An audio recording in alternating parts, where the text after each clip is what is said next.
pendant tout le temps où moi, j'étais aux côtés des Sahraouis ou à côté des Palestiniens et de tant d'autres causes, je me suis rendu compte qu'effectivement, les États ont des intérêts particuliers et propres.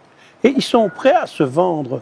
En fait, ce qui s'est passé avec la France, on sait très bien aujourd'hui que tout d'un coup, les Marocains ont fait un chantage qui était, voilà, on va prendre d'autres interlocuteurs pour les grands travaux que nous envisageons maintenant dans nos territoires, y compris le territoire du Sahara occidental, et nous allons lancer des appels d'offres, mais les Français ne seront plus intégrés. Du coup, du jour au lendemain, vous avez M. Macron qui se vend aux Marocains pour dire « Et je veux aussi, moi, avoir ma part du gâteau ». Et donc, c'est lamentable.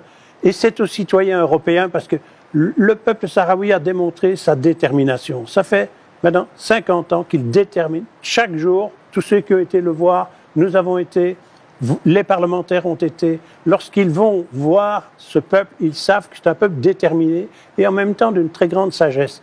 Alors nous, la société civile, nous devons rappeler maintenant au Parlement européen, mais surtout au Parlement des différents États et aux entreprises commerciales qu'il existe un droit et que ça ne veut pas dire que tout d'un coup, c'est la, excusez-moi l'expression, que c'est la fin des haricots, quoi. Non, le peuple sahraoui, il connaît l'Europe aussi. Le peuple sahraoui, il sait ce qu'il a dans son territoire, il sait qu'une partie de ce qu'il avait a été spoliée et qu'il va pouvoir s'adresser à l'Europe pour dire « Vous avez spolié autant de nos richesses jusqu'à présent, vous avez pollué nos sources et notre réserve d'eau, eh bien, on va faire le calcul de ce que ça coûte tout ça.